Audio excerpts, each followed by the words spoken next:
রাজ্য বিধানসভা বাজেটে সিভিক ভলেন্টিয়ারদের জন্য বৃহস্পতিবার গুরুত্বপূর্ণ ঘোষণা। সিভিক ভলেন্টিয়ারদের ভাতা বাড়ল ১,০০০ টাকা। এর জন্য ১৮০ কোটি টাকা বরাদ্দ করা হবে রাজ্য সরকারের তরফে। পাশাপাশি এখন থেকে রাজ্য পুলিশের ২০% চাকরি সংরক্ষিত থাকবে সিভিক ভলেন্টিয়ারদের জন্য, যা এতদিন ১০% ছিল। ঘোষণা করলেন অর্থ দপ্তরের স্বাধীন দায়িত্বপ্রাপ্ত প্রতিমন্ত্রী চন্দ্রিমা ভট্টাচার্য। এতদিন সিভিক ভলেন্টিয়ারদের জন্য পুলিশে ১০% চাকরি সংরক্ষিত ছিল। এখন সেই সুযোগ আরও বৃদ্ধি পেল।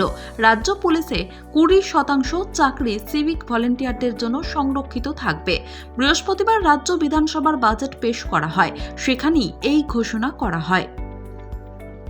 বছরের শুরুতেই নবান্নের তরফে সিভিক ভলেন্টিয়ারদের বোনাস বৃদ্ধির কথা ঘোষণা করা হয়েছিল। এবার থেকে প্রত্যেকে ৫,৩০০ টাকা করে বোনাস পাবেন। আগে ২,০০০ টাকা করে বোনাস পেতেন সিভিক ভলেন্টিয়াররা। ২০২০ সালের ৮ই সেপ্টেম্বর থেকে এই নিয়ম চালু হয়েছিল। ২০২৩ সালের পুজোতেও সিভিক ভলেন্টিয়াররা ওই বোনাস পেয়েছেন। চলতি বছর থেকে সেই বোনাসের অঙ্ক বৃদ্ধি করা হয়। যারা পুজোয় ২,০০০ টাকা বোনাস পেয়েছেন, তারা ২০২২-২৩ অর্থবর্ষের জন্য আরও ৩,৩০০ টাকা অতিরিক্ত বোনাস হিসেবে পাবেন। এবার তাদের ভাতাও বৃদ্ধি করা হলো। এই মুহূর্তে রাজ্যের ২ লক্ষাধিক সিভিক ভলেন্টিয়ার রয়েছেন। তারা পুলিশের কাজে সহায়তা করেন।